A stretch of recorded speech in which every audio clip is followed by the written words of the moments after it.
Good evening, Agile Acquisition enthusiasts, and welcome back to the Underground Digital Tiki Bar. It's Friday night, and that means it's time for another episode of Agile Acquisitions and Alcohol. So cheers. All right, on tonight's episode, I'm going to respond to a LinkedIn follower's request, Travis Gillum. He wanted to know, how do we deal with end of fiscal year budgets, and how can we help agencies execute quicker? How can companies respond to this kind of crazy swirl? And I think it's a great question. It kind of put me on sort of shock to think we are really there. We're at that point where it is end of fiscal year again, and everything is in that full swirl. I've been hearing it quite a bit, but tried to believe there was a little bit more time left in the summer than it actually is. So let's get to it. Well, so first and foremost, agencies find themselves in this situation where they sort of protect the money all year long for specific requirements, and then they get to the end of the fiscal year. Of course, remember, they got their money late because of continuing resolutions, and then there's also the execution rates that the budget gets handed out to agencies and then filters down to the particular offices that execute them. And so now we find ourselves in this place we find ourselves every year, end of fiscal year. Agencies have money, they need to spend it. If they don't spend it, they'll get less money next year. A conversation for a whole nother video, because I have lots of thoughts on that. But the reality is, for better or worse, this is the space where agencies find themselves in every year. And there's a couple options, right? So there's buy a whole bunch of hardware that maybe you need or maybe you don't need. That's not a great use of the money unless you're a company that sells hardware or the agency actually needs a tech refresh. But generally speaking, there's other needs where that money could have been a little bit more effectively applied, and it doesn't get there because they supposedly take too long. The other option is you have your omnibus agency vehicles where money just sort of gets swept to that are incrementally funded, and that's sort of the cleanup of the budget at the end of the year. I spent many of late nights on the last day of the fiscal year doing exactly that. So, but there's a third option, and that third option is exactly what we're here to talk about every week, really, and that's Agile Acquisitions, right? So it's how can agencies spend this money on good requirements quickly and get some good value out of that money. And doing iterative small acquisitions can be a great way to do that, right? So if we're not spending those real long timelines creating this like never-ending technical requirements document or systems requirement document, we can put some core requirements down on a document, bring in a vendor, and get them developing for like an MVP at least, or a prototype. Those are things where we've seen over and over again. Not only can we get them awarded in just a couple months, but actually get delivery within 6 months from the requirement. It's absolutely doable and a great use of the funding. There's several mechanisms which you can do that in, right? You can do that under simplified acquisitions.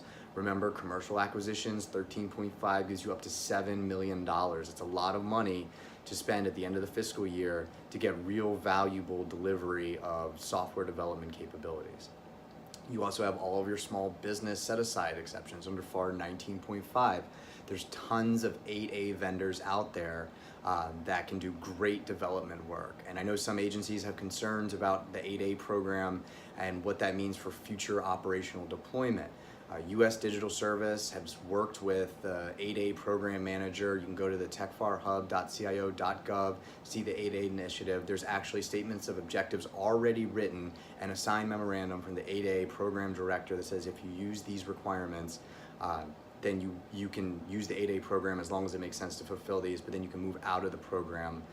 And that's not something that's actually created for the digital service.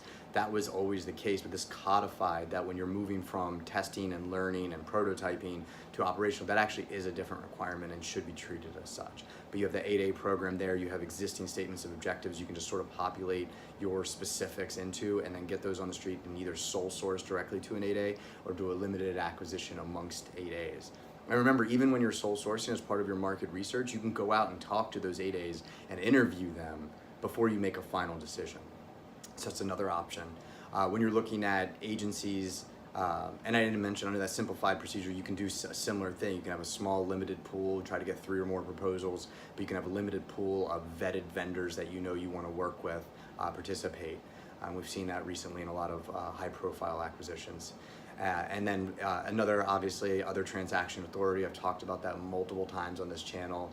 Another great way where you can either award directly under an OTA if you're not concerned about running a competition for the operationalization of your prototype, or you can run a very streamlined acquisition for the OTA, and then you're protected under US 2371B to be able to sole source back to that vendor for additional operational support. So these are some mechanisms agencies can use. Well, that's great. Let's say all the agencies are watching these videos and they start doing this stuff tomorrow. How does industry respond to it? Well, there's a few things industry should do. One, if you're one of these vendors, like an 8A vendor or a non-traditional vendor or a vendor who's capable of delivering these capabilities, make sure agencies know who you are. Make sure you're out there, you're branding yourself properly, you're marketing properly, you're not wasting a lot of time and money cold calling contracting officers as if they're going to throw money at you, because they won't, but you're actually getting into these like program interaction events such as industry days and venues where you can talk to program offices and let them know what it is you can do for them, so they know they can reach out to you when they hit this point. Internally, prepare for the swirl, especially if you're a small business. This is the time of year where you have back-to-back, maybe one on top of each other, proposals, oral presentations, all these agencies that are taking this great advice to do these challenges and down selections and oral interviews. It can also create a lot of work and burden on the business side.